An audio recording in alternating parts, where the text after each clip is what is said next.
Welcome dear students. Here I am Satish Kumar Sheshkar. आज मैं आप लोगों के लिए इलेक्ट्रोलक्स रेफ्रिजरेशन सिस्टम की वर्किंग को लेकर ये वीडियो लेकर आया हूँ। चलिए हम डिस्कस करते हैं।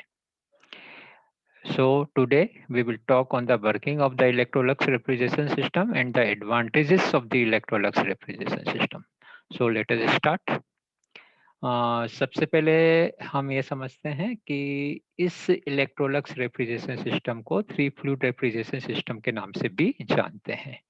और इसका जो मुख्य उद्देश्य है वो इसमें जो पंप हम वेपर ऑब्जॉर्प्शन रेफ्रिजरेशन सिस्टम में यूज करते आए हैं उसको यहाँ पर हम यूज नहीं करते हैं। यहाँ पर उस पंप को इलिमिनेट कर दिया गया है, रिमूव कर दिया गया है। तो इस कारण से अब ये पूरी तरीके से नॉइजलेस यूनिट बन जाती है।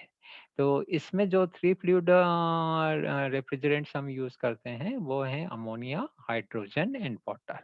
अब तीनों के अपने अपने मुख्य रोल हैं। जैसे कि हम डिस्कस कर सकते हैं कि अमोनिया जो है वो रेफ्रिजरेंट के रूप में यहाँ पर यूज करते हैं, जिसमें बहुत सारी डिजायरेबल प्रॉपर्टीज होती है। चूंकि ये टॉक्सिक होता है, चूंकि पर यहाँ पर कोई पंप ना या कोई मूविंग पार्ट नहीं होने के कारण इसके लीकेज होने की संभावना बहुत कम हो जाती है। इसीलिए हम यहाँ पर अमोनिया यूज कर रहे हैं, क्योंकि इसकी प्रॉपर्टीज काफी अच्छी होती है। सेकंड, फिर उसके बाद हाइड्रोजन की यदि हम बात करें तो ये जो हाइड्रोजन है वो लाइटेस्ट गैस है। तो लाइटेस्ट गैस होने के कारण ये क्या होता है कि एवोपोरेशन में हम इसको यूज करते हैं अमोनिया के साथ। तो डाल्टन्स के प्रेशर के नियम के अनुसार ये क्या करता है, अमोनिया का जो रेट ऑफ एवोपोरेशन है उसको वो इंक्रीज करता है। और दूसरा कारण ये है कि जो हाइड्रोजन है वो नॉन कोरोसिव होता है और साथ में इनसोल्यूबल भी होता है पानी में। पानी में ये घुलनशील नहीं होता है और इसे हम लो प्रेशर साइड में हम यूज करते आए हैं। फिर तीसरा जो फ्लूइड है वो है वाटर, जो कि हम सॉल्वेंट के रूप में यूज करते हैं। और इसमें एक अच्छी योग्यता होती है कि अमोनिया को ये अपने में घुलनशील करता है ना। इसमें अमोनिया जो होता है वो आसानी से मिक्स हो सकता है। और फर्दर हम इसके कुछ पॉइंट्स हम अगले स्लाइड पे डिस्कस करेंगे। जैसे कि हम यहाँ पर देख रहे हैं कि स्ट्रॉन्ग अमोनिया सॉल्यूशन जो है कि वो ऑब्जर्वर में हम देखते हैं कि ऑब्जर्वर में जब अमोनिया पानी के साथ मिक्स होता चला जाता है तो एक सेचुरेशन लेवल आता है, जबकि और अधिक अमोनिया पानी में नहीं मिल सकता। उसका हम कहते हैं स्ट्रॉन्ग सॉल्यूशन या सेचुरेटेड सॉल्यूशन। और वही स्ट्रॉन्ग सॉल्यूशन जो होता है वो एक हीट एक्सचेंजर के थ्रू अपना जनरेटर में जाता है। और जनरेटर में हम एक्सटर्नल सोर्स के थ्रू, गैस बर्नर के थ्रू या इलेक्ट्रिकल कॉइल के थ्रू हम क्या करते हैं, इस स्ट्रॉन्ग सॉल्यूशन को हीट अप करते हैं या हीट प्रोवाइड करते हैं। और हीट प्रोवाइड करने के पीछे उद्देश्य आप सभी जानते हैं। यदि हम हीट प्रोवाइड करते हैं तो क्या होगा कि vapour will going to be evolve, और जो वेपर जो होती है वो फर्दर जिसमें वाटर वेपर भी मिली हुई है वो साथ में कंडेंसर की ओर जाती है। अब नेक्स्ट जो कंपोनेंट इसमें हम यूज करते हैं वो रेक्टिफायर, या जिसे हम वाटर सेपरेटर के नाम से भी कह सकते हैं, जो कि कंडेंसर से पहले लगा हुआ होता है और जनरेटर के ठीक बाद हम इसको माउंट करते हैं। और इसके पीछे उद्देश्य ये होता है कि रेक्टिफायर जो होता है, यदि वाटर वेपर यदि मूव कर रही है जनरेटर से कंडेंसर की ओर, तो वो ये जो रेक्टिफायर हम यूज कर रहे हैं वो वाटर वेपर को कंडेंस कर देता है और वो कंडेंसेड वाटर जो है वापस डिप आउट होकर जनरेटर में वापस आ जाता है।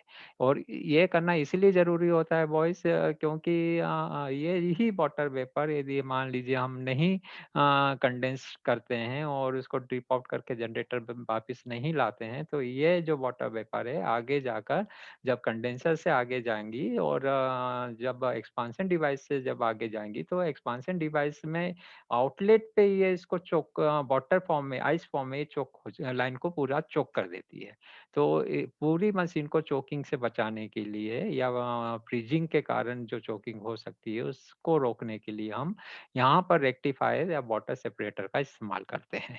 फिर उसके बाद सेकंड हम नेक्स्ट ये डिस्कस करेंगे कि जो वीक सॉल्यूशन है, जो कि क्या होता है कि ऑब्जर्वर में वापस आता है और चूँकि हम इस वीक सॉल्यूशन को क्या होता है कि हीट एक्सचेंजर के थ्रू हम सर्कुलेट पास करते हैं। तो उससे क्या होता है कि हीट एक्सचेंजर जो कि जनरेटर और ऑब्जर्वर के बीच में जो पहला हीट एक्सचेंजर हम यूज़ करते आए हैं वेपर ऑब्जॉर्प्शन रेफ्रिजरेशन सिस्टम में, जैसे आप सभी जानते हैं, उसका फंक्शन क्या है कि जो स्ट्रॉन्ग सॉल्यूशन है वो वीक सॉल्यूशन की हीट को रिसीव कर सके और हीट अप हो सके और वीक सॉल्यूशन अपनी हीट को स्ट्रॉन्ग सॉल्यूशन को देके कूल अप हो सके, ताकि दोनों तरीके से हम क्या कर सकें। एक तो स्ट्रॉन्ग सॉल्यूशन को यदि हम हीट अप कर रहे हैं तो हमें जो जनरेटर में जो हम फ्यूल यूज़ कर रहे हैं वो हमें कम यूज़ करना पड़ेगा और यदि हम यहाँ पर वीक सॉल्यूशन को कूल कर रहे हैं तो हमें जो वाटर सर्कुलेट कर रहे हैं ऑब्जर्वर में वो भी हमें कम करना होगा। तो हम ये देखते हैं कि इस प्रकार से यदि हम हीट एक्सचेंजर यदि हम दोनों के बीच में यूज़ कर रहे हैं, तो वो हमारे सिस्टम के परफॉर्मेंस को और बेटर बनाता है और ज़्यादा इकोनॉमिकल और फीज़िबल बनाता है। नेक्स्ट हम यदि बात करें कि जो अमोनिया वेपर है जो कि कंडेंसर से पास हो रही है और वहाँ पर वो एक्सटर्नल कूलिंग सोर्स के थ्रू वो कंडेंसेट हो जाती है। फिर यही लिक्विड रेफ्रिजरेंट जो है वो कंडेंसर से जब पास होता है under the gravity it passes through the evaporator और जहाँ पर वो हाइड्रोजन के साथ मिक्स होता है। तो यहाँ पर जो हाइड्रोजन और जो लिक्विड रेफ्रिजरेंट अमोनिया है वो जब एवापोरेटर में मिक्स अप होते हैं तो डाल्टन्स के प्रिंसिपल के नियम के अनुसार वो प्रेशर और टेम्परेचर दोनों को कम करते हैं। तो डाल्टन्स के का नियम जो है वो ये बताता है sum of the partial pressure of two gases will be equal to the total pressure of the inside the particular system। तो इस प्रकार से हम ये देख सकते हैं कि इस नियम के अंतर्गत हाइड्रोजन के प्रेजेंस में जो अपना लिक्विड अमोनिया है उसका जो प्रेशर है वो कम हो जाता है। फिर नेक्स्ट पॉइंट में हम ये देख सकते हैं कि ये जो एवापोरेशन का प्रोसेस है और इसमें हम जो खास हमें जो रेफ्रिजरेटिंग इफेक्ट मिलता है वो एवापोरेशन के सराउंडिंग में जो हीट होती है उसको और जब रेफ्रिजरेंट ऑब्जॉर्ब करता है तो उससे हमें कूलिंग इफेक्ट मिलता है जिसे हम रेफ्रिजरेटिंग इफेक्ट के नाम से जानते हैं। That is the only thing which is desirable in the complete system. यही चीज़ है जो हम चाहते हैं। फिर ये जो मिक्सचर जो अमोनिया वेपर और हाइड्रोजन का जो मिक्सचर है वो पास होता है ऑब्जर्वर में, जहाँ पर अमोनिया जो है रेडिली किससे पानी के साथ मिल जाती है, घुलनशील होती है पानी में अमोनिया, इसीलिए वो उसमें मिक्सअप हो जाती है। और चूँकि हमने पहले ही डिस्कस कर चुके हैं कि जो हाइड्रोजन है वो पानी में घुलनशील नहीं है, इसीलिए और चूँकि घुलनशील नहीं है और हल्का होने के कारण ये ऊपर की ओर मूव करता है और वापिस एवापोरेटर में आ जाता है और इस प्रकार से ये साइकिल चलती रहती है और यहाँ पर ये साइकिल कंप्लीट हो जाती है। उसका जो सीओपी यदि हम बात करें तो सीओपी जो है heat absorbed in the evaporator. Evaporator में जो लिक्विड अमोनिया है वो जितनी भी हीट ऑब्जॉर्ब करेगा divided by the heat supplied in the generator. तो ये जो चीज़ है ये जो रेशो है that will provide the coefficient of performance for the Electrolux refrigeration system. अब ये डायग्राम में बेटा जो चीज़ हमने थ्योरेटिकली डिस्कस की है, वो सब चीज़ें हम यहाँ पर देख सकते हैं। ये समझ सकते हैं कि ये सिस्टम कैसे काम कर रहा है। ये आपका ऑब्जर्वर है, जहाँ पर हम देख रहे हैं कि जो लिक्विड अमोनिया है, ये अमोनिया एवापोरेटर के बाद जो अमोनिया मिल रहा है, वो वेपर फॉर्म में मिल रहा है और हाइड्रोजन के साथ ये मिक्स हो रहा है। अब चूँकि यहाँ पर जो अमोनिया आ रहा है, वो पानी में मिक्स तो हो पा रहा है, पर जो हाइड्रोजन गैस है, वो उसमें मिक्स नहीं हो पा रही है, इसीलिए बीइंग द लाइटेस्ट गैस ये हल्की होने के कारण ही ऊपर से वापिस से एवापोरेटर में आ रही है। तो जो हाइड्रोजन का जो लूप है वो केवल एवापोरेटर से ऑब्जर्वर, ऑब्जर्वर से वापिस एवापोरेटर, बस ये 2 चीज़ों के ही लूप सर्किट में हाइड्रोजन मूव करती रहती है। फर्दर यदि हम बात करें यहाँ से जो स्ट्रॉन्ग सॉल्यूशन हमें मिल रहा है, स्ट्रॉन्ग सॉल्यूशन मतलब द सैचुरेटेड सॉल्यूशन जिसमें और अधिक अमोनिया मिक्स नहीं हो पाती है।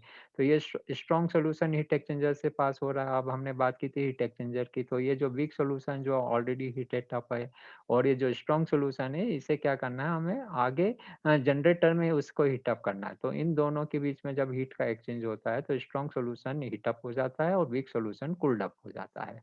तो इस प्रकार से दोनों अपनी हीट को एक्सचेंज करते हैं और स्ट्रॉन्ग सॉल्यूशन को हीट करने के कारण हमें बर्नर में कम गैस फ्यूल का हम यूज़ कर पाएँगे यदि वो पहले से हीट अप हो रहा है। और वीक सॉल्यूशन को यदि हम पहले से कूल डाउन कर रहे हैं, तो कूल डाउन करने के कारण हमें ऑब्जर्वर में जो वाटर सर्कुलेट कर रहे हैं, क्योंकि हमें मालूम है कि ठंडा पानी में अमोनिया के मिक्स अप होने की संभावना अधिक होती है। इसीलिए यहाँ पर हमें कम वाटर सर्कुलेट करना होगा। और फर्दर यहाँ पर हम बात करें जनरेटर से जब वाटर वेपर और अमोनिया वेपर इवॉल्व होती है हीटिंग के कारण, तो ये रेक्टिफायर से पास होती है। Rectifier is acting just like a separator. यहाँ पर वाटर वेपर वापिस कंडेंस हो जाता है और that can be drip out again the generator. और फिर वापिस जो dry and saturated and hot ammonia vapour है that will pass to the condenser. यहाँ पर भी एक एक्सटर्नल मीडिया जो होता है कूलिंग के लिए, सपोज़ वाटर इज़ देयर, तो वाटर के कारण ये जो अमोनिया आपका वेपर है वो कंडेंस होता है, कंडेंसेट में कन्वर्ट होता है, लिक्विड अमोनिया में कन्वर्ट होता है और वो फर्दर एवापोरेटर में आता है और हाइड्रोजन के साथ मिक्स अप होकर उसका एवापोरेशन रेट बढ़ता है और वो सराउंडिंग हीट को ऑब्जॉर्ब करके रेफ्रिजरेटिंग इफेक्ट या कूलिंग इफेक्ट प्रोड्यूस करता है। तो this was all about the domestic Electrolux type refrigerator. और फर्दर इसको एक और डायग्राम से हम इसको समझ सकते हैं। ये सब चीज़ें वही जो हमने प्रीवियस डायग्राम में डिस्कस की है, वही चीज़ें यहाँ पर हम देख सकते हैं कि ये जो इस प्रकार के जो बबल्स हैं, वो अमोनिया वेपर के हैं बॉयज़, और ये जो येलोइश कलर दिख रहा है, वो हाइड्रोजन गैस का आपका सर्किट बता रहा है कि कहाँ से कहाँ हाइड्रोजन गैस मूव कर पा रही है। ये वाटर है ब्लू कलर में, और ये जो डिज़ॉल्व्ड अमोनिया है, वो बबल्स के साथ ब्लू कलर में आपको डिज़ॉल्व्ड अमोनिया देखने को मिल रही है। अब चूँकि हम जानते हैं कि ये एवापोरेटर से हमें क्या मिल रहा है, हाइड्रोजन आ रहा है, हाइड्रोजन आ रहा है और साथ में डिज़ॉल्व्ड अमोनिया या अमोनिया वेपर जो है that is coming into the absorber.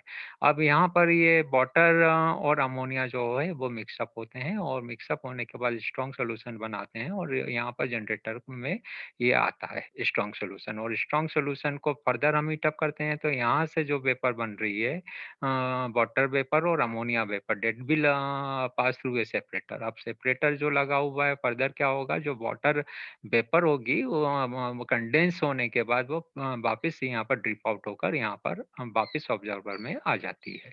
और जो प्योर अमोनिया है that ammonia vapour will move to the condenser, और यहाँ पर कंडेंसर में अपनी हीट रिजेक्ट करके अमोनिया वेपर लिक्विड अमोनिया में कन्वर्ट हो जाता है, और liquid ammonia then further pass to the evaporator. Evaporator में ये हाइड्रोजन के साथ मिक्सअप होता है और वहाँ पर उसका एवापोरेशन रेट बढ़ जाता है और फिर वेपर फॉर्म में कन्वर्ट होने के बाद ये ऑब्जर्वर में आ जाता है, और ऑब्जर्वर से ये जो हाइड्रोजन है being the lightest gas then pass again towards from the top towards the evaporator, और इस प्रकार से ये साइकिल चलता रहता है। This was all about the working of the Electrolux boys.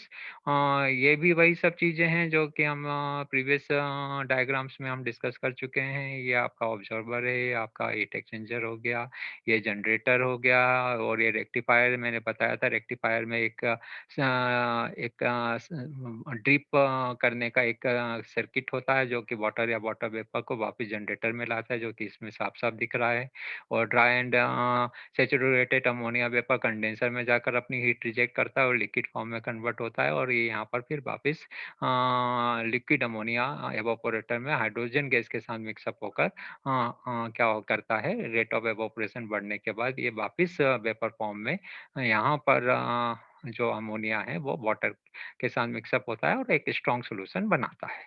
तो यहाँ पर आप देख सकते हैं पीसी जो है वो कंडेंसर प्रेशर है जो कि अमोनिया प्रेशर के बराबर है, और फिर यहाँ पर पीई जो है वो एवापोरेटर प्रेशर है जो कि पार्शियल प्रेशर ऑफ हाइड्रोजन और अमोनिया गैस के बराबर है, और स्ट्रॉन्ग सॉल्यूशन जो है वो हम कह सकते हैं strong solution that contains the as much as possible ammonia, और वीक सॉल्यूशन जो कि कंसिडरेबली जिसमें अमोनिया कम होता है उसे हम वीक सॉल्यूशन कहते हैं। तो कुछ टर्मिनोलॉजी के साथ वही सारे डायग्राम फिर से रिपीट किए गए हैं। फिर ये इसके एडवांटेजेस हैं, एडवांटेजेस में हम कह सकते हैं कि 3 फ्लूइड रेफ्रिजरेशन सिस्टम सिस्टम के जो इम्पोर्टेंट एडवांटेजेस वो इस प्रकार है। साइलेंट ऑपरेशन, क्योंकि पंप नहीं है इसीलिए साइलेंट ऑपरेशन है। कॉस्ट इफेक्टिव है, बहुत ज़्यादा चूँकि अब इसमें ना तो कंप्रेसर यूज़ हो रहा है, ना पंप यूज़ हो रहा है, इसीलिए कॉस्ट इफेक्टिव है। बैलेंस्ड प्रेशर है, no need of valve, valve की कोई ज़रूरत नहीं है, बाय ग्रेविटी ही पूरा यानी फ्लूइड जो है सर्कुलेट हो रहे हैं पूरे सिस्टम में। लुब्रिकेशन की भी कोई प्रॉब्लम नहीं है और मेंटेनेंस चूँकि मैकेनिकल पार्ट्स नहीं है इसीलिए मेंटेनेंस भी कम से कम है। So this was all about the advantages of three fluid refrigeration system, and thank you for your patience listening.